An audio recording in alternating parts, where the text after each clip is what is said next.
ಪಾಠ 1. ದೇವರು ಮುಕ್ತವಾಗಿ ಪ್ರೀತಿಸುತ್ತಾನೆ. God loves freely.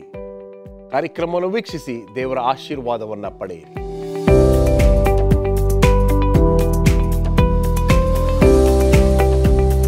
ನಮಸ್ಕಾರ ಪ್ರಿಯ ವೀಕ್ಷಕರೇ, ನೂತನ ವರ್ಷದ ಶುಭಾಶಯಗಳು. ನೂತನವಾಗಿರ್ತಕ್ಕಂಥ ತ್ರೈಮಾಸಿಕಕ್ಕೆ ಕಾಲಿಟ್ಟಿದ್ದೇವೆ. ದೇವರ ಪ್ರೀತಿ ಮತ್ತು ನ್ಯಾಯ ಎಂಬತಕ್ಕಂಥ ಅಂಶವನ್ನ ಅಡಗಿರ್ತಕ್ಕಂಥ ಈ ಪುಸ್ತಕವನ್ನ ನಾವು ಕಲೀಲಿಕ್ಕೆ ಹೋಗ್ತಾ ಇದ್ದೀವಿ. ಬನ್ನಿ ನಮ್ಮ ಅತಿಥಿಗಳನ್ನು ಸ್ವಾಗತ ಮಾಡಿ ನಮ್ಮ ಈ ಕಾರ್ಯಕ್ರಮಕ್ಕೆ ಚಾಲನೆಯನ್ನು ನೀಡೋಣ. ಬೋಧಕರಾಗಿರ್ತಕ್ಕಂಥ ರಾಜದಾಸ್, ಬೋಧಕರಾಗಿರ್ತಕ್ಕಂಥ ಮುತ್ತು ಮ್ಯಾಥ್ಯೂ ಮತ್ತು ಬೋಧಕರಾಗಿರ್ತಕ್ಕಂಥ ಪ್ರಸನ್ನಕುಮಾರ್, ನಮಸ್ಕಾರ. ನಮಸ್ಕಾರ. ತುಂಬ ಸಂತೋಷ ನೀವು ನಮ್ಮ ಕಾರ್ಯಕ್ರಮಕ್ಕೆ ಬಂದಿದ್ದು. ಫಸ್ಟ್ ರಾಜದಾಸ್, ಯಾವ ರೀತಿ ನಿಮ್ಮ ಸೇವೆ ನಡೀತಾ ಇದೆ? ದೇವರ ಕೃಪೆಯಿಂದ ಉತ್ತಮವಾಗಿ ನಡೀತಾ ಇದೆ. ಎಲ್ಲ ಕಡೆ ಹೋಗಿ ದೇವರ ವಾಕ್ಯವನ್ನು ಸಾರಲಿಕ್ಕೆ ದೇವರು ಅನುಕೂಲ ಮಾಡಿದ್ದಾನೆ. ಅಪ್ರಯುಕ್ತವಾಗಿ ನಾನು ದೇವರಿಗೆ ಸ್ತೋತ್ರ ಹೇಳ್ತೇನೆ. ವಂಡರ್ಫುಲ್. ಪಾಸ್ಟರ್ ಮುತ್ತು, ನಿಮ್ಮ ನೂತನ ಸಭೆ ಯಾವ ರೀತಿ ಇದೆ? ದೇವರ ಕೃಪೆಯಿಂದ ಸಭೆಯ ಉದ್ಘಾಟನೆ ಬಹಳ ಅಚ್ಚುಕಟ್ಟಾಗಿ, ಬಹಳ ಸೊಗಸಾಗಿ, ದೇವರ ಮಹಿಮೆಕರವಾಗಿ ನಡೆದಿದೆ ಎಂಬುದಾಗಿ ನಾನು ಭಾವಿಸ್ತಿದ್ದೇನೆ. ದೇವರ ಕೃಪೆಯಿಂದ ಸಭೆ ಇನ್ನೂ ಅತಿ ಹೆಚ್ಚಿನ ಅಭಿವೃದ್ಧಿಯನ್ನು ಕಾಣ್ತಾ ಇದೆ. ನಿಮ್ಮ ಸಭೆ ಕೂಡ ಈಗ ಸಮೀಪದಲ್ಲಿ ಉದ್ಘಾಟನೆ ಮಾಡಿದ್ರಿ ಅಂತ ಕೇಳಲ್ಪಟ್ವಿ. ಆ ಕೆಲಸ ಕಾರ್ಯಗಳು ಯಾವ ರೀತಿ ಹೋಗ್ತಿದೆ? ಖಂಡಿತವಾಗಿ ದೇವರ ಕೃಪೆ ಮೇರೆಗೆ ವೇಗವಾಗಿ ಹೋಗ್ತಾ ಇದೆ. ನೂತನ ವರ್ಷದಲ್ಲಿ ದೇವರ ಕೃಪೆ ಖಂಡಿತವಾಗಿ ಅದರ ಮೇಲೆ ಇರ್ತದೆ. ಹೊಸ ಸಭೆ, ಹೊಸ ವಾತಾವರಣ, ಎಲ್ಲವೂ ಅನುಕೂಲವಾಗಿರ್ತದೆ ಎಂಬುದಾಗಿ ಅಂದುಕೊಂಡಿದ್ದೇನೆ. ವಂಡರ್ಫುಲ್. ಬನ್ನಿ ಮೊದಲನೇ ಪಾಠಕ್ಕೆ ಹೋಗೋಣ. ದೇವರು ಅದ್ಭುತವಾಗಿ ನಮ್ಮನ್ನು ಪ್ರೀತಿಸ್ತಾನೆ. God loves freely. ಇದನ್ನು ನಾನು ಭಾಷಾಂತರ ಮಾಡಲಿಕ್ಕೆ ತುಂಬ ಪ್ರಯತ್ನ ಪಟ್ಟೆ ಪಾಸ್ಟರ್ ಪ್ರಸನ್ನ ಅವರೇ. ಮುಕ್ತವಾಗಿ ಪ್ರೀತಿ ಮಾಡೋದು, ಯಾವುದೇ ಕಾರಣಕ್ಕೂ ನಮ್ಮನ್ನ ಮೇಲೆ ಪ್ರೀತಿಯನ್ನು ನಿಲ್ಲಿಸೋದಿಲ್ಲ. ಈ ರೀತಿಯಾಗಿ ಅದನ್ನು ನಾವು ಹೇಳ್ಕೊಂಡು ಹೋಗ್ಬೋದು. ದಯವಿಟ್ಟು ಸ್ಮರಣ ವಾಕ್ಯವನ್ನು ಓದಬೇಕು ಅಂತ ಕೇಳ್ಕೊಳ್ತೀನಿ ಪಾಸ್ಟರ್ ಮುತ್ತು ಮ್ಯಾಥ್ಯೂ. ಹೋಶೇಯನ ಪುಸ್ತಕ 14ನೇ ಅಧ್ಯಾಯ 4ನೇ ವಚನ. ದೇವರ ವಾಕ್ಯ ಈ ರೀತಿ ಹೇಳುತ್ತೆ: ನಾನು ನನ್ನ ಜನರ ಭ್ರಷ್ಟತ್ವವನ್ನು ಪರಿಹರಿಸಿ ಅವರನ್ನು ಮನಃಪೂರ್ವಕವಾಗಿ ಪ್ರೀತಿಸುವೆನು, ನನ್ನ ಕೋಪವು ಅವರ ಕಡೆಯಿಂದ ತೊಲಗಿ ಹೋಯಿತು. ದೇವರ ಅಪಾರವಾಗಿರ್ತಕ್ಕಂಥ ಪ್ರೀತಿಯು ಎಷ್ಟಿದೆ ಅಂತಕ್ಕಂಥದ್ರಲ್ಲಿ ಯಾವುದೇ ಸಂದೇಹವಿಲ್ಲ. ದೇವರು ಪೇತ್ರನನ್ನು ನೋಡಿ, ನೀನು ನನ್ನನ್ನು ಪ್ರೀತಿಸುವೆ, ನೀನು ನನ್ನನ್ನು ಪ್ರೀತಿಸುವೆಯಾ ಅಂತ 3 ಸಾರಿ ಕೇಳಿದಾಗ ಆತನು ಹೌದು ಹೌದು ಅಂತ ಹೇಳ್ತಾನೆ. ನಮ್ಮೆಲ್ಲರಿಗೂ ನಡೆದಂಥ ಘಟನೆ ಗೊತ್ತಿದೆ. ಆದರೆ ಲೇಖಕರು ಹೇಳ್ತಕ್ಕಂಥದ್ದು, ದೇವರು ಇವತ್ತು ನಮ್ಮನ್ನು ಕೂಡ ಆ ಪ್ರಶ್ನೆಯನ್ನು ಕೇಳ್ತಾ ಇದ್ದಾರಂತ, ನೀನು ನನ್ನ ಪ್ರೀತಿಸ್ತೀಯಾ ಅಂತ. ಲೇಖಕರು ಹೇಳ್ತಾರೆ, ನಮ್ಮ ಸ್ಥಿತಿಯು ನಾವು ಕೊಡುವಂಥ ಉತ್ತರದ ಮೇಲೆ ಇದೆ. The answer that we give is the situation that is going to develop between me and God. So ಇಲ್ಲಿ ತುಂಬ ಚೆನ್ನಾಗಿದೆ. ದೇವರು ಹೇಳ್ತಾರೆ, ನನ್ನನ್ನು ಪ್ರೀತಿಸೋದು ಆದರೆ ನನ್ನ ಕುರಿಗಳನ್ನು ನೀನು ಮೇಯಿಸು ಅನ್ನೋ ರೀತಿಯಲ್ಲಿ ಹೇಳ್ತಕ್ಕಂಥ. ಓಕೆ, ಭಾನುವಾರದ ಪಾಠಕ್ಕೆ ಬರೋಣ. ಒಂದು ನಿರೀಕ್ಷೆಗಳು ಇಲ್ಲದೇ ಇರತಕ್ಕಂಥದ್ದು ಅಥವಾ ಯಾವುದೇ ರೀತಿಯಾದ ಒಂದು ಕರಾರು ಇಲ್ಲದೇ ಇರತಕ್ಕಂಥ ಪ್ರೀತಿ. ಭಾನುವಾರದ ಪಾಠಕ್ಕೆ ನಾವು ಬರುವುದಾದರೆ ಪಾಸ್ಟರ್ ರಾಜದಾಸ್, ಏನು ಹೇಳುತ್ತೆ ಈ ಭಾನುವಾರದ ಪಾಠ? ಭಾನುವಾರದ ಪಾಠದಲ್ಲಿ ನಮ್ಮ ನಿರೀಕ್ಷೆಗಿಂತ ಮಿಗಿಲಾಗಿ ನಾವು ನೆನೆಸೋದಕ್ಕಿಂತ ಅತ್ಯಧಿಕವಾಗಿ ದೇವರು ನಮ್ಮನ್ನು ಪ್ರೀತಿ ಮಾಡ್ತಾನೆ ಎಂಬ ವಿಷಯವನ್ನು ನಾವು ಈ ಭಾನುವಾರದ ಪಾಠದಲ್ಲಿ ಕಲಿತೇವೆ. ಭಾನುವಾರದ ಪಾಠದಲ್ಲಿ ಏನು ತಿಳ್ಕೊಳ್ಬೇಕಂತ ಹೇಳಿದ್ರೆ, ಇಸ್ರೇಲ್ ಜನರನ್ನ ದೇವರು ಐಗುಪ್ತ ದೇಶದ ಹೊರಗಡೆ ಬರಮಾಡಿದ ಮೇಲೆ ಅವರು ದೇವರ ಅದ್ಭುತವನ್ನು ಅತಿ ಶೀಘ್ರವಾಗಿ ಮರೆತು ಅವರು ಬಂಗಾರದ ಬಸವನನ್ನು ಪೂಜೆ ಮಾಡಿ ದೇವರನ್ನು ಕೋಪಕ್ಕೆ ಒಳಪಡಿಸ್ತಾರೆ. ದೇವರು ಅವರನ್ನು ಅಲ್ಲೇ ಕೈ ಬಿಟ್ಟ ಅಂತ ತಿಳ್ಕೊಂಡಿದ್ರು. ಆದರೂ ಸಹ ಆ ದೇವರು ಅಲ್ಲಿ ಅವ್ರನ್ನ ಇನ್ನೂ ಹೆಚ್ಚಾಗಿ ಪ್ರೀತಿ ಮಾಡುವಂಥ ಅಂಶವನ್ನು ಕಾಣ್ತೇವೆ. ನಮ್ಮ ಸತ್ಯವೇದಗಳನ್ನು ವಿಮೋಚನೆ ಕಂಡ 33ನೇ ಅಧ್ಯಾಯಕ್ಕೆ ತಿರುಗಿಸೋಣ. 33ನೇ ಅಧ್ಯಾಯದಲ್ಲಿ 15ನೇ ವಚನದಿಂದ ಓದ್ತೇವೆ. ಅದಕ್ಕೆ ಮೋಶೆ, ನೀನೇ ನಮ್ಮ ಸಂಗಡ ಬಾರದೆ ಹೋದರೆ ನಮ್ಮನ್ನು ಇಲ್ಲಿಂದ ಹೋಗಗೊಡಿಸಬಾರದು. ನನಗೂ ನಿನ್ನ ಪ್ರಜೆಗಳಾದ ಇವರಿಗೂ ನಿನ್ನ ಅನುಗ್ರಹ ದೊರಕಿತ ಎಂಬುದು ನೀನೇ ನಮ್ಮ ಸಂಗಡ ಬರುವುದರಿಂದಲೇ ಹೊರತು ಬೇರೆ ಯಾತ್ರೆಯಿಂದ ತಿಳಿದು ಬರುವುದು. ಇದರಿಂದ ನಾನು ನಿನ್ನ ಪ್ರಜೆಗಳಾದ ಇವರು ಭೂಮಿಯಲ್ಲಿರುವ ಬೇರೆ ಎಲ್ಲ ಜನಾಂಗಗಳಿಗಿಂತಲೂ ವಿಶೇಷವಾಗಿದ್ದೇವೆ ಎಂಬುದು ತೋರಿ ಬರುವುದು ಅಂದನು. ಅವರು ಸ್ವಾಮಿ ಹೇಳ್ದ, ಇನ್ನು ಮುಂದೆ ನಾನು ಕೂಡ ಬರಲ್ಲ, ಇವರು ಮೊಂಡು ಜನಾಂಗ, ಇವರು ನಾಶ ಆಗಲಿ ಅಂತ ಸ್ವಾಮಿ ಹೇಳ್ದ. ಆದರೆ ಮೋಶೆ ಒಂದು ಹೋರಾಟ ನೋಡ್ತೇವೆ. ಆ ಜನಗಳಿಗಾಗಿ ವಿಜ್ಞಾಪನೆ ಮಾಡಿ, ಸ್ವಾಮಿ ನೀನು ಅವ್ರನ್ನ ಕೈ ಬಿಡಬೇಡಪ್ಪ, ಇದುವರೆಗೆ ಪೋಷಿತ ಬಂದಿದೆಯಾ, ಪ್ರೀತಿ ಮಾಡಿದೆಯಾ, ಇನ್ನು ಮುಂದೆಯೂ ಸಹ ನೀನು ನಮ್ಮ ಕೂಡ ಬರಬೇಕು ಅಂತ ಕೇಳಿದಾಗ ಸ್ವಾಮಿ ಹೇಳ್ತಾನೆ, ನಾನು ಸರ್ವೋತ್ತಮನು. 19ನೇ ವಚನ ಭಾಳ ಚೆನ್ನಾಗಿ ಹೇಳುತ್ತೆ. ಎಂದು ಕೇಳಲಾಗಿ ಆತನು, ನನ್ನ ಸರ್ವೋತ್ತಮತ್ವವನ್ನು ನಿನ್ನೆದುರಾಗಿ ದಾಟಿ ಹೋಗುವಂತೆ ಮಾಡುವೆನು. ಯೆಹೋವನ ನಾಮದ ಮಹತ್ವವನ್ನು ನಿನ್ನ ಎದುರಾಗಿ ಪ್ರಕಟಿಸುವೆನು. ಯಾವನ ಮೇಲೆ ದಯ ಇಡುವೆನೋ ಅವನ ಮೇಲೆ ದಯ ಇಡುವೆನು, ಯಾರನ್ನು ಕರುಣಿಸುವೆನೋ ಅವರನ್ನು ಕರುಣಿಸುವೆನು ಅಂದನು. ಈ ಒಂದು ವಚನ ಸ್ವಲ್ಪ ಎಲ್ಲೋ ಒಂದು ಕಡೆ ಕೆಲವರು ಅದನ್ನು ತಪ್ಪಾಗಿ ಅರ್ಥ ಮಾಡ್ಕೊಂಡಿದ್ದಾರೆ. ಹಂಗಂದರೆ ಕೆಲವರನ್ನು ಮಾತ್ರ ದೇವರು ಪ್ರೀತಿಸ್ತಾನೆ, ಇಂಥ ಜನನ, ಇಂಥ ಸಭೆ, ಇಂಥ ಒಂದು ಡಿನಾಮಿನೇಷನನ್ನು ಮಾತ್ರ ಪ್ರೀತಿಸ್ತಾನೆ. ಎಲ್ಲೋ ಈ ಒಂದು ನಿಜವಾದ ಒಂದು ವಚನ ಒಂದು ವೇಳೆ ಪ್ರಶ್ನೆ ಇದನ್ನು ಓದುವುದಾದರೆ, what is the correct explanation for this? ಈ ಪ್ರಾರಂಭದಲ್ಲೇ ಒಂದು ವಾಕ್ಯ ಹೇಳ್ತದೆ. ಭಾನುವಾರದ ಮೊದಲನೇ ವಾಕ್ಯದಲ್ಲಿ ಏನು ಹೇಳ್ತದೆ ಅಂದರೆ, ದೇವರು ನಮ್ಮನ್ನು ನೀವು ಪ್ರೀತಿಸುತ್ತೀರಾ ಎಂಬುದಾಗಿ ಕೇಳ್ತಾ ಇಲ್ಲ, ಆದರೆ ದೇವರು ಪ್ರತಿಯೊಬ್ಬ ಮನುಷ್ಯನನ್ನು ಮುಕ್ತವಾಗಿ ಪ್ರೀತಿಸುತ್ತಾರೆ. ಅಂದರೆ ಯಾರು ತಪ್ಪಾಗಿ ತಿಳ್ಕೊಬಾರ್ದು, ಕೆಲವರನ್ನ ಮಾತ್ರ ದೇವರು ಪ್ರೀತಿ ಮಾಡ್ತಾರೆ, ಕೆಲವರನ್ನ ಪ್ರೀತಿ ಮಾಡೋಲ್ಲ ಅಂತ. ದೇವರು ಎಲ್ಲರನ್ನ ಪ್ರೀತಿ ಮಾಡ್ತಾರೆ, ಆದರೆ ಅವರ ಪ್ರೀತಿಯನ್ನು ಸ್ವೀಕಾರ ಮಾಡುವವರು ದೇವರ ಪ್ರೀತಿಯನ್ನು ಅರಿತುಕೊಳ್ತಾರೆ. ವಂಡರ್ಫುಲ್. ಯಾಕೆಂದರೆ ಬಹಳಷ್ಟು ಜನರು ಸ್ವಲ್ಪ ಏನೋ ಒಂದು ಕಷ್ಟ ಬಂದಾಗ ದೇವರು ನಮ್ಮನ್ನು ಪ್ರೀತಿಸೋದು ಇಲ್ಲ, ಬೇರೆಯವ್ರನ್ನ ಪ್ರೀತಿಸ್ತಾರೆ ಅನ್ನೋ ರೀತಿಯಲ್ಲಿ. ಮುಂದುವರಿಸಿ ಪಾಸ್ಟರ್ ರಾಜದಾಸ್. ದೇವ್ರ ವಾಕ್ಯ ಹೇಳುತ್ತೆ, ಇದು ಭಾಳ ಪ್ರಾಮುಖ್ಯವಾದದ್ದು. ದೇವರು ಒಬ್ಬರನ್ನ ಪ್ರೀತಿ ಮಾಡ್ತಾನೆ, ಇನ್ನೊಬ್ಬರನ್ನ ದ್ವೇಷ ಮಾಡ್ತಾನೆ ಎಂಬ ತಿಳುವಳಿಕೆ ಅನೇಕರಲ್ಲಿದೆ. ದೇವರು ಎಲ್ಲರನ್ನೂ ಪ್ರೀತಿ ಮಾಡ್ತಾನೆ. ಯಾಕಂದರೆ ಯೋಹಾನ 3ನೇ ಅಧ್ಯಾಯ 16ನೇ ವಚನ, ದೇವರು ಲೋಕದ ಮೇಲೆ ತನ್ನ ಪ್ರೀತಿ ಇಟ್ಟಿದ್ದಾನೆ. ಒಂದು ಪಂಗಡದ ಮೇಲಾಗಲಿ, ಒಂದು ಸಭೆ ಮೇಲಾಗಲಿ, ಒಂದು ಜನಾಂಗದ ಮೇಲಲ್ಲ. ಯಾಕೆ ಎಲ್ಲರೂ ಆತನ ಸೃಷ್ಟಿಗಳೇ, ಎಲ್ಲರೂ ಆತನ ಮಕ್ಕಳೇ. ಆತನು ಯಾವುದೇ ಕರಾರು ಇಲ್ಲ, ಕರಾರಹಿತವಾಗಿ ಪ್ರೀತಿ ಮಾಡ್ತಾನೆ. ಅಪ್ರಹಿತವಾಗಿ ನಾವು ಅಂತಹ ದೇವರನ್ನು ಪ್ರತಿಯಾಗಿ ಪ್ರೀತಿ ಮಾಡಬೇಕಾಗಿದೆ. ಆ ಪ್ರೀತಿನ ಯಾವುದಲ್ಲಿ ತೋರಿಸ್ತೀವಿ ಅಂತ ಹೇಳಿದ್ರೆ, ಆತನ ಆರಾಸದಲ್ಲಿ ಪೂರ್ಣ ಹೃದಯದಿಂದ, ಪೂರ್ಣ ಶಕ್ತಿಯಿಂದ. ಈಗ ಈ ಕೆಟ್ಟ ಕುಮಾರನ ಒಂದು ವಿಚಾರವನ್ನು ತೆಗೆದುಕೊಂಡಾಗ, ನಾನು ಎಲ್ಲ ಚೆನ್ನಾಗಿದ್ದೆ, ದೇವರು ನನ್ನನ್ನು ಬಿಟ್ಟು, ಮನೆಯನ್ನು ಬಿಟ್ಟು ಆಸ್ತಿಯನ್ನು ತೆಗೆದುಕೊಂಡು ಹೋಗೋದ ಮೇಲೆ ಅಪ್ಪ ತುಂಬ ಪ್ರೀತಿ ತೋರಿಸಿದ್ದಾನೆ ಅಂತ ನಾವು ಕೂಡ ಆ ರೀತಿ ಎಷ್ಟೋ ಸಂದರ್ಭಗಳಲ್ಲಿ, ನಾನು ಕರೆಕ್ಟಾಗಿ ಚರ್ಚ್ಗೆ ಹೋಗ್ತೀನಿ, ನಾನು ಕರೆಕ್ಟಾಗಿ ಎಲ್ಲ ಮಾಡ್ತೀನಿ, ಆದರೆ ದೇವರು ನನಗಿಂತ ಅವನು ಚರ್ಚ್ಗೆ ಬರೋದಿಲ್ಲ, ಅವನನ್ನು ಜಾಸ್ತಿ ಪ್ರೀತಿಸ್ತಾರೆ. ಈಗ ಎಷ್ಟೋ ಮನೆಗಳಲ್ಲಿ ವಿದ್ಯೆ ಇಲ್ತಿರ್ತಕ್ಕಂಥ ಹುಡುಗನ ಮೇಲೆ ಪ್ರೀತಿ ಜಾಸ್ತಿ ಇರ್ತದೆ, ಆ ಕುಡುಕನ ಮೇಲೆ ಪ್ರೀತಿ ಜಾಸ್ತಿ ಇರ್ತದೆ. ನಿಮ್ಮ ಅನಿಸಿಕೆ ಏನಂತೀವಿ? ಅದು ಎಲ್ಲ ತಂದೆ ತಾಯಿಗಳಲ್ಲಿ ಆ ಒಂದು ತಾರತಮ್ಯವನ್ನು ಕಾಣ್ತೇವೆ, ಆದರೆ ನಮ್ಮ ದೇವರಲ್ಲಿ ಆ ತಾರತಮ್ಯ ಇಲ್ಲ. ಆತನು ತಾರತಮ್ಯ ರಹಿತವಾಗಿ ಎಲ್ಲರನ್ನೂ ಪ್ರೀತಿ ಮಾಡ್ತಾನೆ. ಅದನ್ನು ಜನ ಗ್ರಹಿಸ್ಕೊಳ್ಳೋದು ಭಾಳ ಕಷ್ಟ ಆಗಿದೆ.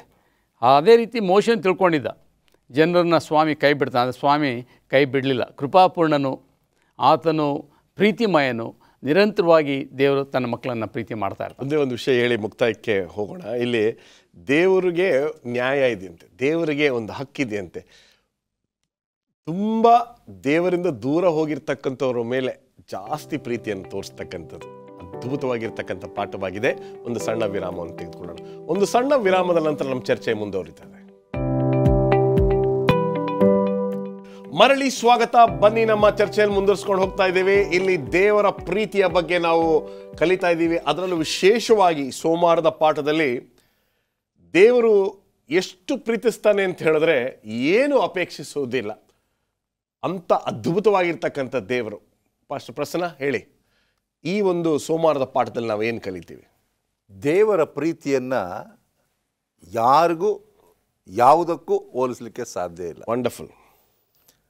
ಆತನು ಮನುಷ್ಯನನ್ನು ಎಷ್ಟು ಪ್ರೀತಿ ಮಾಡುತ್ತಾನೆ ಎಂಬುದಕ್ಕೆ ಒಂದು ದೃಷ್ಟಾಂತವಾಗಿ ಪ್ರವಾದಿಯಾದ ಯೋಷಿಯ ಆತನನ್ನು ಕರೀತಾನೆ. ಆತನಿಗೆ ಹೇಳ್ತಾನೆ, ಯೋಷಿಯ 1ನೇ ಅಧ್ಯಾಯ 2ನೇ ವಚನದಲ್ಲಿ, ನೀನು ಹೋಗಿ ಒಬ್ಬ ವ್ಯಭಿಚಾರಿಣಿಯನ್ನು ಮದುವೆ ಮಾಡಿಕೊಂಡು ವ್ಯಭಿಚಾರದಿಂದಾಗುವ ಮಕ್ಕಳನ್ನು ಸೇರಿಸಿಕೋ, ದೇಶವು ನನ್ನನ್ನು ಬಿಟ್ಟು ಅಧಿಕ ವ್ಯಭಿಚಾರವನ್ನು ನಡೆಸುತ್ತದೆ ಎಂಬುದಕ್ಕೆ ಇದು ದೃಷ್ಟಾಂತವಾಗಿರಲಿ ಎಂದು ಹೇಳಿದನು. ನೋಡಿ, ನಿಜವಾಗಲೂ ಆತನ ಪ್ರೀತಿಯನ್ನು ತೋರಿಸಲಿಕ್ಕೆ ಸ್ವಾಮಿ ಈ ದೃಷ್ಟಾಂತವನ್ನು ತೆಗೆದುಕೊಂಡ. ಈಗ ನೀವು ಹೇಳ್ತಾ ಇದ್ರಿ ಮೊನ್ನೆ, ಈಗ ತಾನೇ ಸ್ವಲ್ಪ ಹೋದ ಏನಂತ, ಹೊಷೇನ್ಗೆ ಅನ್ಯಾಯ ಆಗಿದೆ, ಅವನು ವಿಚಾರಣೆ ಮಾಡಬೇಕಾಗಿತ್ತು, ಬೇರೆ ವಿಧಿ ಇಲ್ಲ.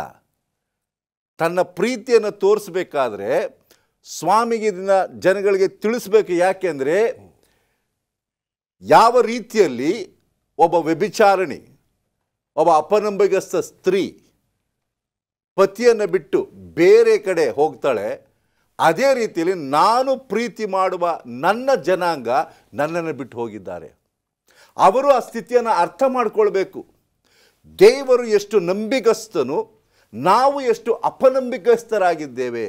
ಆತನ ಪ್ರೀತಿ ಏನನ್ನು ನಮ್ಮಿಂದ ಅಪೇಕ್ಷೆ ಮಾಡುವುದಿಲ್ಲ, ಆದರೆ ಅದಕ್ಕೆ ತದ್ವಿರುದ್ಧವಾಗಿ ನಾವು ನಡೀತಾ ಇದ್ದೇವೆ. ದೇವರ ಪ್ರೀತಿಗೆ ನಾವೇನಾದರೂ ಕೊಡಬೇಕಲ್ಲ. ಸೊ ಆ ಪ್ರೀತಿ ನಮ್ಮಲ್ಲಿ ಇಲ್ಲ. ನಾನು ಅವರನ್ನು ಪ್ರೀತಿ ಮಾಡ್ತೀನಿ ಎಂಬುದಾಗ ಅರ್ಥ ಮಾಡಿಕೊಳ್ಳುವುದಕ್ಕೆ ಇದನ್ನು ದೃಷ್ಟಾಂತವಾಗಿ ಕೊಟ್ಟಿದ್ದಾನೆ. ಈಗ ನಾವು ಯೆಶಾಯ 14ನೇ ಅಧ್ಯಾಯ ನಾವು ಈಗಾಗಲೇ ಓದಿದ್ದೇವೆ. ಸ್ವರ್ಣವಾಕ್ಯದಲ್ಲಿ 4ನೇ ವಚನ ಹೇಳ್ತಕ್ಕಂಥದ್ದು, ನಾನು ನನ್ನ ಜನರ ಭ್ರಷ್ಟತ್ವವನ್ನು ಪರಿಹರಿಸಿ ಅವರನ್ನು ಮನಪೂರ್ವಕವಾಗಿ ಪ್ರೀತಿಸುವೆನು, ನನ್ನ ಕೋಪವು ಅವರ ಕಡೆಯಿಂದ ತೊಲಗಿ ಹೋಯಿತು. ಸ್ವಾಮಿ ಅಪೇಕ್ಷೆ ಏನಂದರೆ ತನ್ನ ಜನರು ಆತನ ಕಡೆ ಹಿಂತಿರುಗಿ ಬರಬೇಕು. ನಾವೆಲ್ಲರೂ ದಾರಿ ತಪ್ಪಿದ ಕುರಿಗಳಂತೆ ಇದ್ದೇವೆ, ಬಿಟ್ಟು ಹೋಗಿದ್ದೇವೆ. 1ನೇ ವಚನ ಹೇಳ್ತದೆ 14:1ನೇ ಅಧ್ಯಾಯ, ಇಸ್ರಾಯೇಲೇ ನೀನು ಹಿಂದಿರುಗಿ ನಿನ್ನ ದೇವರಾದ ಯೆಹೋವನನ್ನು ಸೇರಿಕೋ, ನಿನ್ನ ಅಪರಾಧದಿಂದಲೇ ನೀನು ಮುಗ್ಗರಿಸಿ ಬಿದ್ದಿ. ಪಶ್ಚಾತ್ತಾಪದ ಮಾತುಗಳನ್ನು ತೆಗೆದುಕೊಂಡು ಯೆಹೋವನ ಬಳಿಗೆ ಹಿಂತಿರುಗಿ ಆತನಿಗೆ ನಮ್ಮ ಅಪರಾಧವನ್ನು ಸಂಪೂರ್ಣವಾಗಿ ನಿವಾರಣೆ ಮಾಡಿ ಒಳ್ಳೆಯದನ್ನು ಅಂಗೀಕರಿಸು, ನಮ್ಮ ಸ್ತೋತ್ರಗಳೆಂಬ ಹೋರಿಗಳನ್ನು ಅರ್ಪಿಸುವೆವು. ದೇವರ ಕೋಪ ಹೆಚ್ಚು ಕಾಲ ಇರೋದಿಲ್ಲ, ಆತನ ಪ್ರೀತಿ ಶಾಶ್ವತವಾಗಿರುತ್ತದೆ. ಅದಕ್ಕೋಸ್ಕರ ಈ ದೃಷ್ಟಾಂತದ ಮೂಲಕವಾಗಿ ತಿಳಿಸ್ತಕ್ಕಂಥದ್ದು, ನಾನು ನಿಮ್ಮನ್ನು ಪ್ರೀತಿಸುವುದು ಪೂರ್ಣ ಹೃದಯದಿಂದ, ಪೂರ್ಣ ಪ್ರಾಣದಿಂದ, ಪೂರ್ಣ ಶಕ್ತಿಯಿಂದ. ಇಡೀ ಯೋಷೀಯನ ಚರಿತ್ರೆಯಲ್ಲಿ ಆ ಪುಸ್ತಕದಲ್ಲಿ ಮಾತ್ರವಲ್ಲ, ಇಡೀ ಸತ್ಯವೇದದಲ್ಲಿ ಆದಿಕಾಂಡದ ಪ್ರಕಟಣೆವರೆಗೆ ತೆಗೆದುಕೊಳ್ಳುವಾಗ ದೇವರ ಒಡಂಬಡಿಕೆಯ ಪ್ರೀತಿಯನ್ನು ನೋಡ್ತೇವೆ, ಕನಿಕರವುಳ್ಳ ಪ್ರೀತಿಯನ್ನು ನೋಡ್ತೇವೆ. ತನ್ನ ಮೇಲೆ ದೇವರು ಇಟ್ಟಿರುವ ತನ್ನ ಜನರ ಮೇಲೆ ದೇವರು ಉಚಿತವಾಗಿ, ಸಂಪೂರ್ಣವಾಗಿ, ಅಪೇಕ್ಷೆ ಇಲ್ಲದೆ ಯಾವುದೇ ಪ್ರೀತಿಯನ್ನು ಪ್ರತಿಯಾಗಿ ಹಿಂತಿರುಗಿಸದೇ ಇರತಕ್ಕಂಥ ಪ್ರೀತಿಯನ್ನು ಸ್ವಾಮಿ ಕೊಡ್ತಾನೆ. ಇಲ್ಲಿ ಲೇಖಕ ತುಂಬ ಚೆನ್ನಾಗಿ ಒಂದು ಸಾಲನ್ನು ಬರೆದಿದ್ದಾರೆ. ದೇವರಿಂದ ಜನರು ದೂರ ಹೋದರೂ ಪರವಾಗಿಲ್ಲ, ಅಂಥ ಜನರನ್ನು ಕೂಡ ದೇವರು ಹೆಚ್ಚಾಗಿ ಪ್ರೀತಿಸ್ತಾನೆ ಅಂತಕ್ಕಂಥ ನಿಮ್ಮ ಒಂದು ಅನಿಸಿಕೆ. ಖಂಡಿತವಾಗಿ ಅದಕ್ಕೋಸ್ಕರ ಈ ದೃಷ್ಟಾಂತ ತಗೊಂಡಿರ್ತಕ್ಕಂಥದ್ದು. ಈಗ ನೀವು ಆತ್ಮಿಕವಾದ ವ್ಯಭಿಚಾರದಿಂದ ದೇವರನ್ನು ಬಿಟ್ಟು ದೂರ ಹೋಗ್ತಾ ಇದ್ದೀರ. ಈಗ ನಾವು ಒಂದು ದೃಷ್ಟಾಂತವನ್ನು ನಾವು ತಪ್ಪಿ ಹೋದ ಕುಮಾರನ ನೋಡ್ತೇವೆ. ದೇವರು ಪಾಪಿಗಳನ್ನ ಯಾಕೆ ಹೆಚ್ಚು ಪ್ರೀತಿ ಮಾಡ್ತಾನೆ, ನೀತಿವಂತರಿಗೆ ಅಷ್ಟು ಪ್ರೀತಿ ಸ್ವಾಮಿ ಮಾಡಲ್ಲ. ಯಾಕೆಂದರೆ ಆ ಕಥೆಯಲ್ಲಿ ನಾವೇನು ಹೇಳ್ತೇವೆ ಅಂದರೆ, ಆ ತಂದೆ ಹೇಳ್ತಾರೆ, ಮಗನೇ ನೀನು ಇಲ್ಲೇ ಇದ್ದೀಯಾ, ನಿನಗೆಲ್ಲದು, ನನಗೆ ಬೇಕಾಗಿರೋರು ಯಾರು ಅಂದರೆ ತಪ್ಪಿ ಹೋದವರು. ವಂಡರ್ಫುಲ್. ಮುಂದೆ ಹೋಗೋಣ. ಮುಂದೆ ಹೋಗೋದಾದರೆ ಪಾಸ್ಟರ್ ಮುತ್ತು ಮ್ಯಾಥ್ಯೂ, ಈ ಪ್ರೀತಿಯನ್ನು ದೇವರು ಉಚಿತವಾಗಿ ಕೊಡುವಂಥ ದೇವರಾಗಿದ್ದಾನೆ, ಅದನ್ನು ಸ್ವಲ್ಪ ಹೇಳಿ. ನಾವು ಸತ್ಯವೇದದಲ್ಲಿ ನೋಡೋದಾದರೆ ದೇವರು ಇಸ್ರಾಯೇಲ್ಯರನ್ನು ಅಪಾರವಾಗಿ ಪ್ರೀತಿ ಮಾಡ್ತಾನೆ. ಅನೇಕ ಬಾರಿ ದೇವರಿಗೆ ವಿರೋಧವಾಗಿ ಪಾಪವನ್ನು ಮಾಡ್ತಾರೆ, ವಿಗ್ರಹಾರಾಧನೆಯನ್ನು ಮಾಡ್ತಾರೆ. ಆದರೂ ಸಹ ದೇವರು ಅವರ ಮೇಲೆ ಅಪಾರವಾದಂತಹ ಪ್ರೀತಿಯನ್ನು ತೋರಿಸ್ತಿದ್ದಾನೆ. ಅದೇ ರೀತಿಯಾದಂತಹ ಪ್ರೀತಿಯನ್ನು ನಮ್ಮ ಮೇಲೂ ಕೂಡ ದೇವರು ತೋರಿಸಿದ್ದಾರೆ. ನಾವು ಅರ್ಹರಲ್ಲ, ನಾವು ಆತನ ಒಂದು ಪ್ರೀತಿಯನ್ನು ಪಡ್ಕೊಳ್ಳಲಿಕ್ಕೆ ಯಾವುದೇ ರೀತಿಯಾದಂತಹ ಪಾತ್ರ ನಮ್ಮಲ್ಲಿಲ್ಲ. ಆದರೂ ಸಹ ದೇವರು ನಮ್ಮನ್ನು ಅಪಾರವಾಗಿ ಪ್ರೀತಿ ಮಾಡ್ತಿದ್ದಾನೆ. ಸತ್ಯವೇದದಲ್ಲಿ ನಾವು ನೋಡೋದಾದರೆ ಪ್ರಕಟಣೆ ಪುಸ್ತಕ 4ನೇ ಅಧ್ಯಾಯ 11ನೇ ವಚನದಲ್ಲಿ ಸತ್ಯವೇದ ಈ ರೀತಿ ಹೇಳುತ್ತೆ, ಕರ್ತನೇ ನಮ್ಮ ದೇವರೇ, ನೀನು ಪ್ರಭಾವ ಮಾನಬಲಗಳನ್ನು ಹೊಂದುವುದಕ್ಕೆ ಯೋಗ್ಯನಾಗಿದ್ದಿ, ಸಮಸ್ತವನ್ನು ಸೃಷ್ಟಿಸಿದಾತನು ನೀನೇ, ಎಲ್ಲವೂ ನಿನ್ನ ಚಿತ್ತದಿಂದಲೇ ಇದ್ದವು. ನಾವು ನೋಡೋದಾದರೆ ಸಮಸ್ತವನ್ನು ಕೂಡ ದೇವರು ಎಷ್ಟೋ ಪ್ರೀತಿಯಿಂದ ಮಾನವನಿಗೆ ಉಂಟು ಮಾಡಿ ಸೃಷ್ಟಿ ಮಾಡಿ ಆದಾಮನ ಕೈಗೆ ಕೊಡೋದನ್ನು ನಾವು ಕಾಣ್ತೇವೆ. ಆದರೆ ಆದಾಮನು ಪಾಪವನ್ನು ಮಾಡಿ ದೂರ ಹೋಗ್ತಾನೆ ದೇವರಿಂದ, ಇಲ್ಲವಾದರೆ ಪಾಪಕ್ಕೆ ಒಳಗಾಗಿ ಮರಣಕ್ಕೆ ಪಾತ್ರನಾಗ್ತಾನೆ. ಆದರೆ ಸತ್ಯವೇದದಲ್ಲಿರುವಂತಹ ದೇವರು ಎಂತಹ ದೇವರು ಅಂತಂದರೆ, ಆದಾಮನೇ ನೀನು ಎಲ್ಲಿದ್ದಿ ಎಂಬುದಾಗಿ ದೇವರು ತಾನೇ ಆದಾಮನನ್ನು ಹುಡುಕಿಕೊಂಡು ಹೋಗೋದನ್ನು ನಾವು ಕಾಣ್ತಿದ್ದೇವೆ. ಆದಾಮನು ಸ್ವಾಮಿ ನಾನು ಪಾಪವನ್ನು ಮಾಡಿದ್ದೇನೆ, ನಾನು ತಪ್ಪನ್ನು ಮಾಡಿದ್ದೇನೆ ಎಂಬುದಾಗಿ ದೇವರನ್ನ ಹುಡುಕಿಕೊಂಡು ಹೋಗಲಿಲ್ಲ. ಬದಲಾಗಿ ದೇವರೇ ತಾನೇ ಇಲ್ಲಿ ಆದಾಮನನ್ನು ಹುಡುಕಿಕೊಂಡು ಬರೋದನ್ನು ನಾವು ಕಾಣ್ತಿದ್ದೇವೆ. ವಂಡರ್ಫುಲ್. ಇದ್ರ ಬಗ್ಗೆ ನಾವು ಇನ್ನೂ ಮುಂದೆ ಚರ್ಚೆ ಮಾಡ್ಕೊಂಡು ಹೋಗೋಣ. ಒಂದು ಸಣ್ಣ ವಿರಾಮಕ್ಕೆ ಸಮಯಾಗಿದೆ. ಒಂದು ಸಣ್ಣ ವಿರಾಮದ ನಂತರ ನಮ್ಮ ಚರ್ಚೆ ಮುಂದುವರಿತದೆ. Welcome back. ಬನ್ನಿ, ಅದ್ಭುತವಾಗಿರ್ತಕ್ಕಂಥ ಈ ಮೊದಲನೆಯ ಪಾಠವನ್ನು ಕಲಿತಾ ಇದ್ದೀವಿ. ಪಾಸ್ಟರ್ ರಾಜದಾಸ್ ಬಹಳಷ್ಟು ಜನರನ್ನ ದೇವರು ಕರೆದಿದ್ದಾನೆ, ಆದರೆ ಕೆಲವ್ರನ್ನ ಮಾತ್ರ ಆಯ್ಕೆ ಮಾಡ್ತಾನೆ. ಎಲ್ಲೋ ಒಂದು ಕಡೆ ನಾವು ಮೊದಲನೇ ಭಾಗದಲ್ಲಿ ಮಾತಾಡಿದ್ದು ಮತ್ತು ಈಗ ಮಾತಾಡ್ತಕ್ಕಂಥದ್ದು ಏನೋ ಸ್ವಲ್ಪ ತದ್ವಿರುದ್ಧವಾಗಿರ್ತಕ್ಕಂಥ ರೀತಿಯಲ್ಲಿ ನನಗೆ ತೋಚ್ತಾ ಇದೆ. ಆದರೆ ಉತ್ತರ ಅಥವಾ ಆ ಪ್ರಶ್ನೆಗೆ ಉತ್ತರ ಅದಲ್ಲ ಅಂತ ಗೊತ್ತು ನನಗೆ. ಮುಂದುವರಿಸಿ. ದೇವರ ವಾಕ್ಯದಲ್ಲಿ ಭಾಳ ಸ್ಪಷ್ಟವಾಗಿ ಹೇಳುತ್ತೆ, ಅನೇಕರನ್ನ ಸ್ವಾಮಿ ಕರೆದಿದ್ದಾನೆ, ಕೆಲವ್ರನ್ನ ಹಾರಿಸ್ಕೊಂಡಂತೆ. ಈ ವಿಷಯದಲ್ಲಿ ಕೆಲವರು ತಪ್ಪು ತಿಳುವಳಿಕೆ ಇಟ್ಕೊಂಡಿದ್ದಾರೆ. ಹಾಗಾದರೆ ದೇವರು ಕೆಲವ್ರನ್ನ ಮಾತ್ರ ಆರಿಸ್ಕೊಂಡಿದ್ದಾನೆ, ಪೂರ್ವ ನಿರ್ಣಯ ಮಾಡಿದ್ದಾನೆ. ಆಗಿನ ಮೊದಲೇ ನಿರ್ಣಯ ಮಾಡಿ ನಾವೇನು ಮಾಡೋ ಪ್ರಯೋಜನ ಇಲ್ಲ, ಹೇಗಿದ್ರು ನಾವು ನಾಶ ಆಗಲಿಕ್ಕೆ ನಿರ್ಧಾರ ಆಗಿದೆ ಅಂತ ತಿಳ್ಕೊಂಡಿದ್ದೇವೆ. ಅದು ತಪ್ಪು. ಅದನ್ನು ವಿವರಣೆ ಮಾಡಲಿಕ್ಕೆ ಸ್ವಾಮಿ ಒಂದು ಸಾಮ್ಯವನ್ನು ಹೇಳ್ತಾನೆ. ಆ ಸಾಮ್ಯವನ್ನು ಮತ್ತಾಯನ ಬರೆದ ಸುವಾರ್ತೆ 22ನೇ ಅಧ್ಯಾಯ ಅದರಿಂದ ಓದ್ತೇವೆ. ಫಸ್ಟ್ ಮುತ್ತವರೆ 22ನೇ ಅಧ್ಯಾಯ 2 ಮತ್ತು 3 ವಚನಗಳನ್ನು ಓದುವ ಕೇಳ್ಕೊಳ್ತಾನೆ. ದೇವರ ವಾಕ್ಯ ಈ ರೀತಿ ಹೇಳುತ್ತೆ, ಪರಲೋಕ ರಾಜ್ಯವು ಮಗನಿಗೆ ಮದುವೆ ಮಾಡಿದ ಒಬ್ಬ ಅರಸನಿಗೆ ಹೋಲಿಕೆಯಾಗಿದೆ. ಅವನು ಮದುವೆಗೆ ಹೇಳಿಸಿಕೊಂಡವರನ್ನು ಕರೆಯುವುದಕ್ಕೆ ತನ್ನ ಆಳುಗಳನ್ನು ಕಳುಹಿಸಲು ಬರುವುದಕ್ಕೆ ಅವರಿಗೆ ಮನಸ್ಸಿರಲಿಲ್ಲ. ತಿರುಗಿ ಬೇರೆ ಆಳುಗಳನ್ನು ಕರೆದು, ನೀವು ಊಟಕ್ಕೆ ಹೇಳಿಸಿಕೊಂಡವರ ಬಳಿಗೆ ಹೋಗಿ, ಈಗೋ ಅಡುಗೆ ಸಿದ್ಧವಾಗಿದೆ, ನನ್ನ ಹೋರಿಗಳನ್ನು ಕೊಬ್ಬಿದ ಪಶುಗಳನ್ನು ಕೊಯ್ಯಿಸಿದ್ದೇನೆ, ಎಲ್ಲ ಸಿದ್ಧವಾಗಿದೆ, ಮದುವೆಯ ಊಟಕ್ಕೆ ಬಂದಿರೆಂಬುದಾಗಿ ಅವರಿಗೆ ಹೇಳಿರೆಂದು ಅಪ್ಪಣೆ ಕೊಟ್ಟು ಕಳುಹಿಸಿದನು. ಇಲ್ಲಿ ನೋಡ್ತೇವೆ ಈ ಸಾಮ್ಯದಲ್ಲಿ ಆ ಆಹ್ವಾನ ಎಲ್ಲರಿಗೂ ಕೊಡಲ್ಪಡ್ತು. ಆಮಂತ್ರಣ ಪತ್ರಿಕೆ ಎಲ್ಲರಿಗೂ ಕೊಡಲ್ಪಡ್ತು, ಬನ್ನಿ ಅಂತೇಳಿ. ಆದರೆ ಮತ್ತೆ ಅವ್ರನ್ನ ಹೋಗಿ ಊಟ ಸಿದ್ಧಾಗಿದೆ ಬನ್ನಿ ಔತಣಕ್ಕೆ ಅಂತ ಕರೆದಾಗ ಅನೇಕರು ನಾನಾ ಥರವಾದಂಥ ನೆಪವನ್ನು ಕೊಡ್ಲಿಕ್ಕೆ ಶುರು ಮಾಡಿದ್ರು.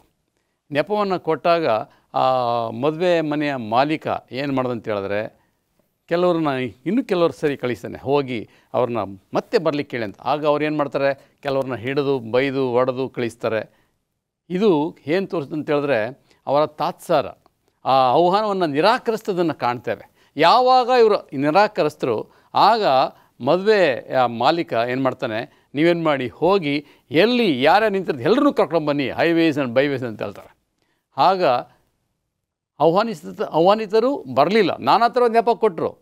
ಆದರೆ ಯಾರು ಆಹ್ವಾನ ಆಗಿರಲಿಲ್ಲ ಅವ್ರನ್ನ ಸ್ವಾಮಿ ಔತಣಕ್ಕೆ ಸೇರಿಸ್ತಾನೆ. ಅದಕ್ಕೆ 14ನೇ ವಚನ ಭಾಳ ಸ್ಪಷ್ಟವಾಗಿ ಹೇಳುತ್ತೆ, ಹೀಗೆ ಕರೆಯಲ್ಪಟ್ಟವರು ಬಹುಜನ, ಆಯಲ್ಪಟ್ಟವರು ಸ್ವಲ್ಪ ಜನ ಅಂದನು. ಕರೆಯಲ್ಪಟ್ಟವರು ಎಲ್ರಿಗೂ ಮಂತ್ರ ಪತ್ರಿಕೆ ಇದೆ, ಎಲ್ಲರೂ ರಕ್ಷಣೆ ಆಗ್ಬೋದು, ಎಲ್ಲರೂ ಪರಲೋಕ ಬರ್ಬೋದು. ಆದರೆ ಯಾರು ಅದನ್ನು ಅಂಗೀಕರಿಸ್ಕೊಳ್ತಾರೆ, ಆಹ್ವಾನ ಅವ್ರಿಗೆ ಮಾತ್ರ ಸ್ವೀಕಾರ ಇದೆ, ಅವ್ರಿಗೆ ಮಾತ್ರ ಪ್ರವೇಶ ಇದೆ, ಅವ್ರು ಮಾತ್ರ ಪರಲೋಕ ರಾಜ್ಯ ಸೇರ್ಬೋದಾಗಿದೆ. ಇದು ಯಾರಿಗೆ ಬಿಟ್ಟದು ಅಂತ ಹೇಳಿದ್ರೆ ಅಂಗೀಕಾರ ಮಾಡಿದವ್ರಿಗೆ. ಅಂಗೀಕಾರ ಮಾಡದೇ ಇದ್ರೆ ಅವರು ತಿರಸ್ಕಾರ, ಸ್ವಾಮಿ ತಿರಸ್ಕಾರ ಮಾಡಲ್ಲ, ಸ್ವಾಮಿ ನಿರಾಕರಣೆ ಮಾಡಲ್ಲ. ಸೊ ಎಲ್ಲರಿಗೂ ಸಮಾನವಾಗಿರ್ತಕ್ಕಂಥ ಪ್ರೀತಿ, ಸಮಾನವಾಗಿರ್ತಕ್ಕಂಥ ರೀತಿಯಲ್ಲಿ ದೇವರು ನಡೆಸ್ತಾನೆ. ಏನಂತೀರ ಪ್ರಸನ್ನ? ಖಂಡಿತವಾಗಿ ದೇವರ ಪ್ರೀತಿಯಲ್ಲಿ ತಾರತಮ್ಯ ಇಲ್ಲ. ಮನುಷ್ಯರಾದ ನಾವು ಒಂದು ವೇಳೆ ವ್ಯತ್ಯಾಸಗಳನ್ನ ನಮ್ಮ ಕುಟುಂಬದಲ್ಲೇ ನೋಡ್ತೇವೆ. ಒಬ್ಬ ಮಗಳನ್ನ ಜಾಸ್ತಿ ಪ್ರೀತಿ ಮಾಡೋದು, ಇನ್ನೊಬ್ಬ ಮಗಳನ್ನ ಕಡಿಮೆ ಪ್ರೀತಿ ಮಾಡೋದು, ಇದ್ದವರು ಅವ್ರನ್ನ ಪ್ರೀತಿ ಮಾಡೋದು, ಇಲ್ಲದೇ ಇರೋರನ್ನ ಪ್ರೀತಿ ಮಾಡೋದು, ಈ ರೀತಿಯ ವ್ಯತ್ಯಾಸವಾದ ಪ್ರೀತಿ ಇಲ್ಲ. ಈ ಸಾಮ್ಯದಲ್ಲಿ ಸ್ವಾಮಿ ಏನು ತಿಳಿಸ್ತಾ ಇದ್ದಾರೆ ಅಂದರೆ, ನಿಮ್ಮೆಲ್ಲರನ್ನ ಒಂದೇ ರೀತಿಯಲ್ಲಿ ಕರಿತಾ ಇದ್ದೇನೆ, ಆದರೆ ಕೆಲವರು ನನ್ನ ಕರೆಯುವಿಕೆಯನ್ನು ತಿರಸ್ಕಾರ ಮಾಡ್ತಾ ಇದ್ದೀರಾ. ಸೊ ನೀವು ಕರೆಯಲ್ಪಟ್ಟಿದ್ದೀರಾ, ಪ್ರೀತಿ ಮಾಡಲಿಕ್ಕೆ ಕರಿತಾ ಇದ್ದೇನೆ, ನಮ್ಮನ್ನು ನ್ಯಾಯಸಮ್ಮತವಾಗಿ ಕರಿತಾ ಇದ್ದೇನೆ, ಆದರೆ ಸ್ವೀಕಾರ ಮಾಡ್ತಾ ಇಲ್ಲ. ಯಾರು ತಪ್ಪು? ಅದು ದೇವರು ತಪ್ಪಾಗಲಿಕ್ಕಿಲ್ಲ, ಕರೆಯುವನ ತಪ್ಪಾಗಲಿಕ್ಕಿಲ್ಲ, ಬರದೇದವ್ರು ತಪ್ಪಾಗ್ತದೆ. ವಂಡರ್ಫುಲ್. ಈ ಒಂದು ವಿರಾಮಕ್ಕೆ ಹೋಗುವ ಮುನ್ನ ಪಾಸ್ಟರ್ ಮುತ್ತು, ನೀವು ಒಂದು ಸುಂದರವಾಗಿರ್ತಕ್ಕಂಥ ವಿಷಯವನ್ನು ತಿಳಿಸ್ತಾ ಇದ್ರಿ. ದೇವರ ಪ್ರೀತಿ ಎಷ್ಟು ಉಚಿತ ರೀತಿಯಲ್ಲಿ ನಮಗೆ ಸಿಗ್ತಾ ಇದೆ, ಅದಕ್ಕೇನಾದರೂ ನೀವು ಸೇರಿಸ್ತೀರಾ? ಅಲ್ಲಿ ಹೇಳಬೇಕಂತಂದರೆ, ಆದಾಮನು ದೇವರ ಪ್ರೀತಿಯನ್ನು ಹೊಂದಿಕೊಳ್ಳುವಂಥ ಅರ್ಹತೆಯನ್ನು ಕಳೆದುಕೊಂಡ. ಆದರೂ ಸಹ ದೇವರು ಏನು ಮಾಡ್ತಾನಪ್ಪ ಅಂತಂದರೆ, ಆದಾಮನನ್ನು ಹುಡುಕೊಂಡು ಹೋಗ್ತಾನೆ. ಆದಾಮನನ್ನು ಹುಡುಕೊಂಡು ಹೋಗಿ, ಆದಾಮನೇ ನೀನು ಎಲ್ಲಿದ್ದಿ? ಸತ್ಯವೇದ ದೇವರು ಎಂಥ ಕರುಣಾಮಯನು, ಎಷ್ಟು ಪ್ರೀತಿ ಸ್ವರೂಪನು ಎಂಬುದನ್ನು ಈ ಭಾಗದ ಮುಖಾಂತರ ನಾವು ಅರ್ಥ ಮಾಡಿಕೊಳ್ಳಬಹುದು. ದೇವರು ಪಾಪಿಗಳನ್ನು ಎಷ್ಟು ಪ್ರೀತಿ ಮಾಡ್ತಾನೆ ಅಂತಂದರೆ ಶಿಲುಬೆ ಮೇಲೆ ಅದನ್ನು ತೋರಿಸಿದ್ದಾನೆ, ನಾನು ಇಷ್ಟಾಗಿ ನಾನು ಪ್ರೀತಿ ಮಾಡ್ತಿದ್ದೇನೆ ಎಂಬುದಾಗಿ. ಸೊ ಆತನ ಪ್ರೀತಿಗೆ ನಾವು ಬೆಲೆ ಕಟ್ಟಲು ಅಸಾಧ್ಯ. ಆ ಪ್ರೀತಿಯನ್ನು ಹೊಂದಿಕೊಳ್ಳಲಿಕ್ಕೆ ಅರ್ಹತೆ ನಮ್ಮಲ್ಲಿ ಯಾವುದೇ ಕಾರಣಕ್ಕೂ ಇಲ್ಲ. ನಾವು ಅದನ್ನು ಕೊಂಡುಕೊಳ್ಳಿಕ್ಕೂ ಸಾಧ್ಯತೆ ಇಲ್ಲ, ಆ ಅರ್ಹತೆಯನ್ನು ಸಂಪಾದಿಸಿಕೊಳ್ಳಿಕ್ಕೂ ಸಾಧ್ಯತೆ ಇಲ್ಲ. ಆದರೂ ಸಹ ಸತ್ಯವೇದ ದೇವರು ನಮ್ಮನ್ನು ಅಪಾರವಾಗಿ ಪ್ರೀತಿ ಮಾಡುವಂಥವನಾಗಿದ್ದ. ವಂಡರ್ಫುಲ್. ಮುಂದುವರಿಸಿ ಪಾಸ್ಟರ್ ರಾಜದಾಸ್. ಈ ಒಂದು ಸಾಮ್ಯದಲ್ಲಿ ಎಲ್ರಿಗೂ ಗೋಚರ ಬೇಕಂದ್ರೆ ಒಂದೇ ಒಂದು ಸತ್ಯ ಅಂತ ಹೇಳಿದ್ರೆ, ನಮ್ಮ ದೇವರಲ್ಲಿ ಯಥಾರ್ಥತ್ವ ಇದೆ. ಆತನು ಏನಿಲ್ಲ, ಆತನಲ್ಲಿ ಯಾವುದೇ ಥರ ಒಂದು ಪಕ್ಷಪಾತ ಇಲ್ಲ. ಇಲ್ಲಿ ಒಂದು ಸುಂದರವಾಗಿರ್ತಕ್ಕಂಥ ಸಾಲಿದೆ, ಸ್ವಾತಂತ್ರ್ಯದ ಆಯ್ಕೆಯನ್ನು ಕೊಟ್ಟಿದ್ದಾನೆ ದೇವರು. ಆದರೆ ಪ್ರೀತಿಯಲ್ಲಿ ಸ್ವಾತಂತ್ರ್ಯ ಆಯ್ಕೆ ಇಲ್ಲ ಅಂತ ಹೇಳಿದ್ರೆ ಅದು ನಿಜವಾದ ಪ್ರೀತಿ ಇಲ್ಲ ಅಂತ ಹೇಳ್ತದೆ. ದೇವರು ಯಾಂತ್ರಿಕ ಮಾನವನ ಸೃಷ್ಟಿ ಮಾಡಲಿಲ್ಲ ಆತನ ಪ್ರೀತಿ ಮಾಡಲಿಕ್ಕೆ. ಆತನಿಗೆ ಸ್ವತಂತ್ರ ಕೊಟ್ಟ. ನೀನು ನನ್ನನ್ನು ಪ್ರೀತಿ ಮಾಡ್ಬೋದು, ನಿರಾಕರಿಸ್ಬೋದು. ಅದನ್ನು ಏನೇನು ತೋಟದಲ್ಲಿ ಕಾಣ್ತೇವೆ. ಅನೇಕ ಹೇಳ್ತಾರೆ ದೇವ್ರು ಯಾಕೆ ಅವ್ರಿಗೆ ಅಲ್ಲಿ ಒಂದು ಮರ ಹಿಡದೇ ಇರ್ಬೋದಾಗಿತ್ತಲ್ಲ, ತಿನ್ನಬಾರ್ದು ಅಂತ ನಿರ್ಬಂಧ ಇರಬಾರ್ದಾಗಿತ್ತು. ಹಾಗೆ ಹಿಡದೇ ಇದ್ದರೆ ಅವರು ನಿರ್ಬಂಧ ರಹಿತವಾಗಿ ದೇವ್ರನ್ನ ಆರಾಧನೆ ಮಾಡಲೇಬೇಕಾಗಿತ್ತು. ಸ್ವಾಮಿಯಲ್ಲಿ ಯಾವುದೇ ನಿರ್ಬಂಧ ಇಲ್ಲ, ರಿಸ್ಟ್ರಿಕ್ಷನ್ ಇಲ್ಲ, ಸ್ವತಂತ್ರ ಇದೆ. ಅದೇ ಫ್ರೀ ವಿಲ್ ಅಂತ ಹೇಳೋದು. ಇದು ಪವರ್ ಆಫ್ ಚಾಯ್ಸ್. ಆಯ್ಕೆ ಮಾಡುವಂಥ ಹಕ್ಕನ್ನು ಸ್ವಾಮಿ ಆಯ್ಕೆ ಮಾಡಲಿಕ್ಕೆ ಪ್ರತಿಯೊಬ್ಬರಿಗೂ ಸ್ವತಂತ್ರ ಕೊಟ್ಟಿದ್ದಾನೆ. ವಂಡರ್ಫುಲ್. ಮುಂದೆ ಹೋಗೋಣ. ಗುರುವಾರದ ಪಾಠಕ್ಕೆ ನಾವು ಬರುವುದಾದರೆ, ನಮಗೋಸ್ಕರ ಶಿಲುಬೆಯನ್ನು ಹೇರಿದಂಥ ಯೇಸು ಹೇಳಿ. ಈ ಯೇಸು ಸ್ವಾಮಿಯವರು ಅನೇಕ ಬಾರಿ ಜನಸಂದಣಿಯನ್ನು ಕಂಡು ತುಂಬ ದುಃಖತಪ್ತರಾಗ್ತಾರೆ. ಒಂದು ಸಾರಿ ಈ 23ನೇ ಅಧ್ಯಾಯ ಮತ್ತಾಯನ ಸುವಾರ್ತೆ 37ನೇ ವಾಕ್ಯದಲ್ಲಿ ನಾವು ನೋಡ್ತೇವೆ. ದೇವರ ವಾಕ್ಯ ಈ ರೀತಿ ಹೇಳ್ತಿದೆ, ಯೆರೂಸಲೇಮೇ ಯೆರೂಸಲೇಮೇ, ಪ್ರವಾದಿಗಳ ಪ್ರಾಣ ತೆಗೆಯುವವಳೆ, ದೇವರು ನಿನ್ನ ಬಳಿಗೆ ಕಳುಹಿಸಿಕೊಟ್ಟವರನ್ನು ಕಲ್ಲೆಸೆದುಕೊಳ್ಳುವವಳೆ, ಕೋಳಿ ತನ್ನ ಮರಿಗಳನ್ನು ರೆಕ್ಕೆಗಳ ಕೆಳಗೆ ಕೂಡಿಸಿಕೊಳ್ಳುವಂತೆ ನಿನ್ನ ಮಕ್ಕಳನ್ನು ಕೂಡಿಸಿಕೊಳ್ಳುವುದಕ್ಕೆ ನನಗೆ ಎಷ್ಟೋ ಸಾರಿ ಮನಸ್ಸಿತ್ತು, ಆದರೆ ನಿಮಗೆ ಮನಸ್ಸಿರದೆ ಹೋಯಿತು. ಈ ಯೆರೂಸಲೇಮನ್ನು ಕಂಡು ದೇವರು ಬಹಳ ದುಃಖತಪ್ತನಾಗಿ ಈ ಮಾತನ್ನು ನುಡಿತಾ ಇದ್ದಾನೆ. ಯೆರೂಸಲೇಮೇ ಯೆರೂಸಲೇಮೇ, ಅನೇಕ ಬಾರಿ ಪ್ರವಾದಿಗಳನ್ನು ನೀನು ಕೊಂದೆ, ಕಲ್ಲೆಸೆದು ಕೊಂದೆ. ನಾನು ಅನೇಕ ಬಾರಿ ನಿನ್ನ ಮಕ್ಕಳನ್ನು ನನ್ನ ರೆಕ್ಕೆಗಳ ಬಳಿಯಲ್ಲಿ ಕಾದು ಕಾಪಾಡಬೇಕು ಎಂಬುದಾಗಿ ನೆನೆಸಿದೆ, ಆದರೆ ನೀವು ನನ್ನ ಬಳಿಗೆ ಬರಲಿಲ್ಲ ಎಂಬಂತಹ ಒಂದು ನಿಂದನೆಯನ್ನು ಯೇಸು ಸ್ವಾಮಿಯವರಲ್ಲಿ ನೋಡುತ್ತಿರೋದನ್ನು ನಾವು ಕಾಣ್ತೇವೆ. ಅಂದರೆ ಎಂತಹ ಕೆಟ್ಟು ಹೋದಂತಹ ಪಟ್ಟಣವಾದರೂ ಸರಿ, ವ್ಯಕ್ತಿಯಾದರೂ ಸರಿ, ದೇವರ ಕೃಪೆ, ದೇವರ ಪ್ರೀತಿ ಆತನ ಮೇಲೆ ಯಾವುದೇ ಕಾರಣಕ್ಕೂ ಕೂಡ ಕಡಿಮೆ ಆಗೋದಿಲ್ಲ. ನಮ್ಮ ದೇವರು ಪಾಪಿಗಳನ್ನು ಪ್ರೀತಿಸುವಂತಹ ದೇವರು. ಲೂಕನ ಸುವಾರ್ತೆ 19ನೇ ಅಧ್ಯಾಯ 10ನೇ ವಾಕ್ಯ ಹೇಳುತ್ತೆ, ಮನುಷ್ಯ ಕುಮಾರನು ನಶಿಸಿ ಹೋಗಿರುವುದನ್ನು ಹುಡುಕಿ ರಕ್ಷಿಸಲಿಕ್ಕೆ ಬಂದನು ಎಂಬುದಾಗಿ. ಆದ್ದರಿಂದ ದೇವರು ಅಪಾರವಾದಂತಹ ಪ್ರೀತಿಯನ್ನು ನಮ್ಮ ಮೇಲೆ ಇಟ್ಟಿದ್ದಾನೆ. ಎಷ್ಟು ಪ್ರೀತಿ ಇಟ್ಟಿದ್ದಾರೆ ಅಂತಂದರೆ, ಈ ಪ್ಲ್ಯಾನ್ ಆಫ್ ಸ್ಯಾಲ್ವೇಷನ್ ಅಂದರೆ ರಕ್ಷಣೆಯ ಯೋಜನೆಯಲ್ಲಿ ತಂದೆ, ಕುಮಾರ, ಪವಿತ್ರಾತ್ಮ ದೇವರವರು ಯೋಜನೆ ಹಾಕಿಕೊಳ್ಳುವಾಗ ಒಂದು ವೇಳೆ ಮಾನವನು ಪಾಪ ಮಾಡಿದಲ್ಲಿ ಏನು ಮಾಡಬಹುದು ಎಂಬುದಾಗಿ ಅವರು ತರ್ಕ ಮಾಡುತ್ತಿರುವಾಗ ಯೇಸು ಸ್ವಾಮಿಯವರು ಒಪ್ಕೊಳ್ತಾರೆ, ನಾನು ಮಾನವನ ರಕ್ಷಣೆಗಾಗಿ ಮಾನವ ಅವತಾರವನ್ನು ತಾಳ್ತೇನೆ ಎಂಬುದಾಗಿ. ಸೊ ಅಂತಹ ಒಂದು ರಕ್ಷಣೆ ಯೋಜನೆಯಲ್ಲಿ ನಾವಿದ್ದೇವೆ. ದೇವರು ನಮ್ಮನ್ನು ಅಪಾರವಾಗಿ ಪ್ರೀತಿಸ್ತಿದ್ದಾನೆ. ಆತನ ಕೃಪೆಯಿಂದ ಮಾತ್ರ, ಆತನ ಒಂದು ಅಪಾರವಾದಂತಹ ಪ್ರೀತಿಯಿಂದ ಮಾತ್ರ ನಮಗೆ ರಕ್ಷಣೆ ಉಂಟು. ಆತನ ರಕ್ಷಣೆಯು ಉಚಿತವಾದದ್ದು ಎಂಬುದಾಗಿ ನಾವು ಸತ್ಯವೇದದಲ್ಲಿ ಕಾಣ್ತೇವೆ. ದೇವರು ಎಷ್ಟು ಪ್ರೀತಿಸಿದ್ದಾನೆ ಅಂತ ಹೇಳಿದ್ರೆ, ಒಂದು ವೇಳೆ ಮನುಷ್ಯನು ನನ್ನ ಮಾತನ್ನು ಕೇಳಲಿಲ್ಲ ಅಂದರೆ, ಒಂದು ವೇಳೆ ಆತನ ಹಣ್ಣನ್ನು ತಿಂದಿದ್ರೆ, ಅದಕ್ಕೂ ಕೂಡ ಒಂದು ಯೋಜನೆಯನ್ನು ಇಟ್ಟಿದ್ದೇನೆ ಎಂಬತಕ್ಕಂಥ ರಕ್ಷಣಾ ಯೋಜನೆಯನ್ನು ತಂದಂಥ ದೇವರು ನಮ್ಮನ್ನು ತುಂಬ ಪ್ರೀತಿಸ್ತಾನೆ. ನಾವು ಕೂಡ ನಿಮ್ಮ ಮೂವರನ್ನು ತುಂಬ ಪ್ರೀತಿಸ್ತೇವೆ. ನೀವು ಬಂದು ನಮ್ಮ ಈ ಕಾರ್ಯಕ್ರಮದಲ್ಲಿ ನಿಮ್ಮ ಅನುಭವವನ್ನು ಈ ಪಾಠದ ಮೂಲಕ ನಮಗೆ ತಿಳಿಸ್ಕೊಟ್ಟಿದ್ದೀರಾ. ದೇವರು ನಿಮ್ಮ ಮೂವರನ್ನು ಹೆಚ್ಚಿನ ರೀತಿಯಲ್ಲಿ ಆಶೀರ್ವದಿಸಲಿ. ನಮಸ್ಕಾರ.